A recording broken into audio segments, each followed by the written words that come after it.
Welcome to Season 4 of Business Basics. You're on the mic with Dr. Ace, the Global Mentor Coach. This podcast is dedicated to helping you grow your business. I hope you've been enjoying the reboot of my podcast and have learned some valuable information. Sometimes the best way to learn is by seeing what not to do. This season, we're revisiting more episodes from the past while learning some key business basics. In this episode, we learn from J. Crew's mistakes when they ignored market trends. A business will not survive trying to force the market into what it wants. Take a listen.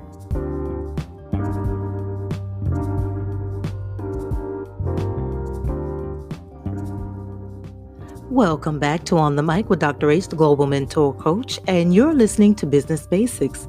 This podcast is dedicated to helping you grow your business. Listen, over the past few weeks, we've seen business after business after business either permanently close, file for bankruptcy protection. It's just been so many things going on. And for some of these companies, the writing has been on the wall for a long time. But today I'm going to talk about J. Crew and how they inevitably ended up filing for bankruptcy. First of all, J. Crew was late to the e-commerce party. E-commerce has been around for 40 years. And I know some of you believe it's new with the internet. It's not. It's not. E-commerce was going on in the 1970s. It just looked different than it does today because technology will do that. Technology advances concepts, but e-commerce has been around. Hello, catalog shopping, that was a form of e-commerce, okay? Electronic commerce, that's what e-commerce means, whether it's using the telephone to order via a catalog, it's e-commerce. And J. Crew held out until 2018, around about that time, when they decided to sell on Amazon. Here's what gets me. When I say they held out to advance into the new form of e-commerce. So let's go back. J. Crew started as a catalog brand for price-conscious shoppers in 1983. So explain to me how they got out and away from e-commerce because it looked differently back then than it does right now, instead of transitioning into what they should have just gone ahead and done. Even if they didn't want to sell on Amazon, why didn't you just sell from your own website? How can you wait so long to delve into e-commerce, into the change of technology when you were already there? Again, it looked different back then, but it was the company's roots before they even went public and changed their brand. And see, sometimes going public and changing your brand, that's not the answer. It leads to your destruction. J. Crew, like a lot of other brands, they outpriced itself. They forgot about their original target market. Their own CEO, or their ex-CEO, Drexler, even said, "We became a little too elitist in our attitude." He told the Journal, adding, "We gave a perception of being a higher price company than we were in our catalog, online, and in our general presentation. Very big mistake." You think? The same man held out on selling online through Amazon because he felt it would cheapen the brand. So why not sell on your own website then? If brand integrity is what you're worried about. You didn't see the direction that in-person shopping was going? Because that writing was on the wall.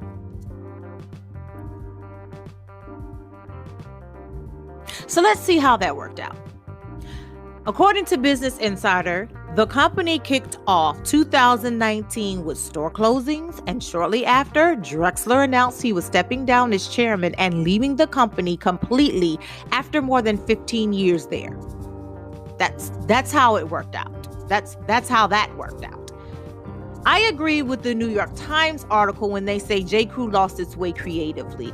I believe that completely. Again, when you get away from your brand and your original target market, you lose your way. You lose the original vision. And they did so in so many ways. As the author beautifully pens, I just love how they wrote this. J. Crew basically, and I'm putting this in my own words, but these are their words, was tone deaf. And they sat wishfully thinking. And I really think that's what happened. It began losing currency about 5 years ago, and by 2017 was in a steep downward slide, accused of becoming self-satisfied and self-referential and missing the importance of inclusivity. Absolutely hit the nail on the head. The article goes on to ask a powerful yet important question. Do we need J. Crew? And the short answer from me is no. They thought they were going to ride the popularity wave because the First Lady, Michelle Obama, and so many other famous people were wearing their brands, but a regular everyday housewife can't afford a $400 cashmere shirt. But that was their original market. Hello. The idea that brands deserve to be preserved, invented, and reinvented ad infinitum is a late 20th century creation and is very much not American. That is not our concept. That is a very Eurocentric concept. And so maybe if that was where the direction they were going in, they probably need to focus on a European market because it's not happening here in America. The challenge with J. Crew is that its new leadership faces how to move the company forward. And that's the issue that they're facing right now. And it's a nightmare that the leadership has right now because they're forced into a corner. There is no going back, and they're trying to figure out how they can preserve the past by moving forward into the future. And the short answer is you don't. What are you going back to? Because you've lost, listen, respect for the brand and the old way is gone. It's lost. So what do? You springboard a new platform, or you just die out and go about your business. So the question the New York Times article pins, and I can't even pin it any better, is, can the leadership create collections that solve the dressing problems we have today, that allow us to discover who we may want to be in whatever brave new world is coming? Can you do that? Can you do that at an affordable price? And I'm going to add, can you do that at an affordable price without using labor from Chinese manufacturers? Can you do that making it American made? Genuinely American made, because that's what people want. And that's the challenge. Can you do that? Because there is no preserving the brand. You've got to figure out what that brand looks like now and move it forward. So, moral of the story, you can't wait until it's too late to pivot in your business. You absolutely must pay attention to the market. What does the market demand? More specifically, what is your market saying to you? Because ignoring these things will inevitably lead to ruin. Thanks for listening to On the Mic with Dr. Ace, the Global Mentor Coach. If you like this podcast, please make sure you like and share it. I sincerely appreciate your support. If there are topics you'd like me to cover, or if you need a business coach, email me at info@globalmentorcoach.com. Again, that's info@globalmentorcoach.com. Thanks for tuning in with me, Dr. Ace, the Global Mentor Coach. Remember to spread lots of love and light. Until next time.